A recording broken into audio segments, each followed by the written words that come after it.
ए पानासिया charitable trust बहुत founder. कौन कहिए आरंभ कर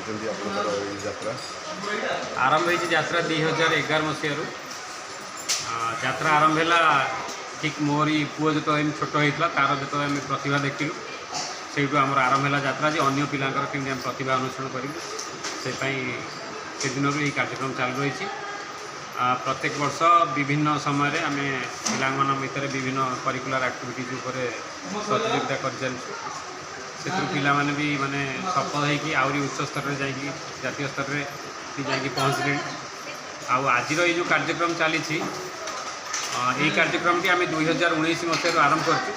प्रकृत पक्ष कह गले यहाँ हूँ गोटे देशभक्तिर कार्यक्रम। बर्तमान आम देशर जो प्रकार परिस्थिति आसी पहुँची पिला माने समस्त आधुनिक शैली आपणे नहीं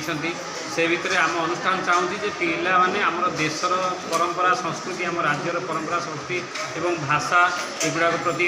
जत्नशील हूँ से भल पातु ताकू उद्देश्य रखिक आम जो स्वाधीनता दिवस समय पिला मन में आउ थे से देशभक्तिर जो जातीयतावादता को आउ थे जागृत करने ये कार्यक्रम कराई से आम विषय वस्तु भी रखुँ देशात्मक विषय वस्तु कार्यक्रम से केमी पढ़ु से चित्र करूँ से आसी कहतु आउ शेष जो आम जो पुरस्कार वितरण करूँ से दिन आम से भारत माता पूजन हम भारत माता आराध्य हम से मैंने समस्त आम भारत संस्कृति को केमी बुझे से उद्देश्य हूँ आम कार्यक्रम। प्रतिभा अन्वेषण सहित जेहेतु मुझे जड़े निजे पेशार जड़े डाक्तर मोर काम है रोगी चिकित्सा करवा तेणु से